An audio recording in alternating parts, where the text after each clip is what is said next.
Hi every one. ഇന്നത്തെ topic എന്ന് വെച്ചാൽ മെന്റൽ ഹെൽത്തിനെ കുറിച്ചിട്ടാണ്. എന്താണ് മെന്റൽ ഹെൽത്ത് എന്ന് നമുക്ക് നോക്കാം. നമ്മൾ ചിന്തിക്കുന്നതും അനുഭവിക്കുന്നതും സ്ട്രെസ് കൈകാര്യം ചെയ്യുന്നതും ബന്ധങ്ങൾ നിലനിർത്തുന്നതും അതേപോലെ എല്ലാം നിയന്ത്രിക്കുന്നതിനെ തന്നെയാണ് മാനസികാരോഗ്യം എന്ന് പറയുന്നത്. നമ്മുടെ ശരീരത്തിന് എത്രത്തോളം ഇമ്പോർട്ടൻ്റ് ഉണ്ടോ അതേപോലെ തന്നെ നമ്മുടെ മാനസികാരോഗ്യത്തിനും കെയർ, റെസ്റ്റ്, അറ്റൻഷൻ എല്ലാം വളരെ അത്യാവശ്യമാണ്. നമ്മുടെ മാനസിക ആരോഗ്യം മെച്ചപ്പെട്ടാലുള്ള ഗുണങ്ങൾ എന്തൊക്കെയാണെന്ന് നമുക്ക് നോക്കാം. നമ്മുടെ ചിന്ത പൂർണ്ണമാകും, അല്ലെങ്കിൽ വ്യക്തമാകും. നമുക്ക് കറക്റ്റ് സമയത്ത് പ്രോപ്പർ ആയിട്ടുള്ള ഡിസിഷൻ എടുക്കാനായിട്ട് സാധിക്കും.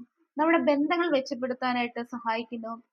അതേപോലെ നമ്മുടെ ശാരീരിക ആരോഗ്യം മെച്ചപ്പെടുത്തും. നമുക്ക് പേടി, അതേപോലെ സ്ട്രെസ്, ഇതൊക്കെ മാനേജ് ചെയ്യാൻ വേണ്ടിയിട്ട് ഹെൽപ്പ് ചെയ്യുന്നു. ഇനി മാനസികാരോഗ്യ പ്രശ്നങ്ങളുടെ ലക്ഷണങ്ങൾ എന്തൊക്കെയാണെന്ന് നമുക്ക് നോക്കിയാലോ.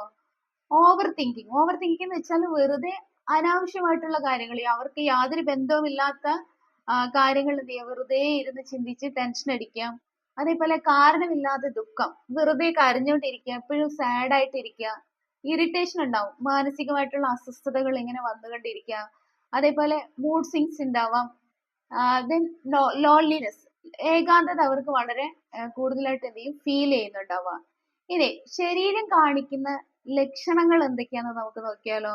ഒന്ന്, തലവേദന ഉണ്ടാവാം, അല്ലെങ്കിൽ കഴുത്ത് അല്ലെങ്കിൽ തോള് വേദന ഉണ്ടാവാം. ടയർഡ്നെസ്, ഭയങ്കര എപ്പോഴും ടയർഡ് ആയിരിക്കും. ഉറങ്ങാൻ ഭയങ്കര ബുദ്ധിമുട്ട് അനുഭവപ്പെടും. അതേപോലെ ഭക്ഷണത്തില് അതായത് ഭക്ഷണശീലം മാറുക, അതായത് ചില സമയത്ത് എന്ത് ചെയ്യാം, കൂടുതലായിട്ട് ഭക്ഷണം കഴിക്കും, അല്ലെങ്കിൽ വളരെ കുറച്ച് ഭക്ഷണം കഴിക്കും. ഇതൊക്കെയാണ് ലക്ഷണങ്ങൾ എന്ന് ശരീരം കാണിക്കുന്ന ലക്ഷണങ്ങൾ. ഓക്കെ, ഇനി നമുക്ക് പെരുമാറ്റത്തിൽ എന്തൊക്കെ ലക്ഷണങ്ങളാണ് വരുന്നതെന്ന് നമുക്ക് നോക്കിയാലോ. അതായത് പെട്ടെന്ന് എന്ത് ചെയ്യും, അവർക്ക് ദേഷ്യം വരും, ആളുകളെ എപ്പോഴും അവോയ്ഡ് ചെയ്യും. അവരെ ആരൊക്കെ കെയർ ചെയ്യാൻ വരുന്നോ അല്ലെങ്കിൽ അവരെ സപ്പോർട്ട് ചെയ്യാൻ വരുന്ന ആളുകൾ എന്ത് ചെയ്യും, പെട്ടെന്ന് അവരെ അവോയ്ഡ് ചെയ്യുക. അല്ലെങ്കിൽ പല കാര്യങ്ങളിലും എന്ത് ചെയ്യുക, അവർക്ക് താല്പര്യമില്ല, ഒരു കാര്യങ്ങൾ ചെയ്യാൻ പോലും ഇൻട്രസ്റ്റ് ഇല്ലാതിരിക്കുക. അല്ലെങ്കിൽ അവർക്ക് മെയിൻ ആയിട്ട് കോൺസെൻട്രേഷൻ എന്ത് ചെയ്യുക, കുറഞ്ഞു തുടങ്ങും. ഇതാണ് നമ്മുടെ പെരുമാറ്റത്തിൽ വരുന്ന ലക്ഷണങ്ങൾ. ഇനി മാനസിക ആരോഗ്യത്തെ നമുക്ക് ബാധിക്കുന്ന പ്രധാനമായിട്ടുള്ള ലക്ഷണങ്ങൾ എന്തൊക്കെയാന്ന് നോക്കിയാലും, നമ്മുടെ ഫാമിലിയില് അല്ലെങ്കിൽ ജോലിയില് പഠനത്തിൽ വരുന്ന സ്ട്രെസ്, ഉറക്കക്കുറവ്, അതേപോലെ ഹോർമോണിൽ ചേഞ്ചസ് വരുന്നത്. ദെൻ നോക്കുകയാണെങ്കിൽ സോഷ്യൽ മീഡിയ പ്രഷർ, അതേപോലെ പാസ്റ്റ് ട്രോമ, അതായത് മുമ്പ് ഉണ്ടായിട്ടുള്ള മാനസികമായിട്ടുള്ള ആഘാതങ്ങള്. ദെൻ നോക്കുകയാണെങ്കിൽ അൺഹെൽത്തി ലൈഫ് സ്റ്റൈൽ ഇതിൽ വരുന്നുണ്ട്. നെഗറ്റീവ് എൻവോൺമെന്റ്, അതായത് നമുക്ക് ഒരു പോസിറ്റീവ് ഇല്ലാത്ത ചിലപ്പോൾ ആളുകൾ ഉണ്ടാവാം. അതായത് കൂടുതലും നെഗറ്റീവ് ആയിട്ടുള്ള ആളുകളുമായിട്ട് ഇടപെടുന്നത് എന്ത് ചെയ്യാം, നമുക്ക് ഇതിന്റെ മാനസികാരോഗ്യത്തെ ബാധിക്കുന്ന പ്രധാന കാരണങ്ങളിൽ ഒന്നാണ്. ഓക്കെ, ദെൻ നമുക്ക് മാനസികാരോഗ്യം നമുക്ക് എങ്ങനെ മെച്ചപ്പെടുത്താന്ന് വെച്ചാല് നന്നായിട്ട് ഉറങ്ങുക എന്നതാണ്.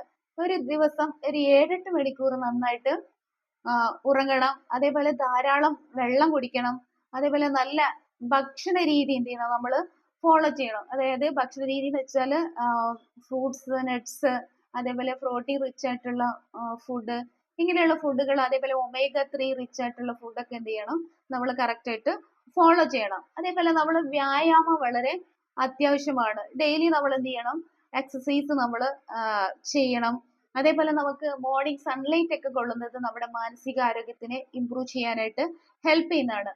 അതേപോലെ ടോക്ക് തെറപ്പി എന്ന് വെച്ചാൽ നമ്മൾ വളരെയധികം വിശ്വസിക്കുന്ന ആളുകളായിട്ട് എന്ത് ചെയ്യുക, നമ്മൾ കൂടുതൽ സംസാരിക്കുക, അവരുമായിട്ട് നമ്മുടെ വിഷമങ്ങൾ എന്ത് ചെയ്യുക, ഷെയർ ചെയ്യുക.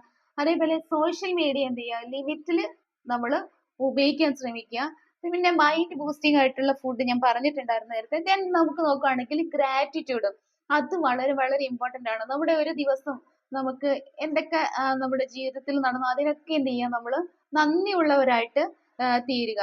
ദെൻ നോക്കുകയാണെങ്കിൽ മെഡിറ്റേഷനും വളരെയധികം ഇമ്പോർട്ടന്റ് ഉണ്ട്. രാവിലെ നമ്മൾ അതേപോലെ രാത്രി എന്ത് ചെയ്യുക, മെഡിറ്റേഷൻ, ഇങ്ങനെയുള്ള കാര്യങ്ങളൊക്കെ ചെയ്തു കഴിഞ്ഞാൽ നമ്മുടെ മാനസികാരോഗ്യം മെച്ചപ്പെടുത്താനായിട്ട് സാധിക്കും. Okay, thank you.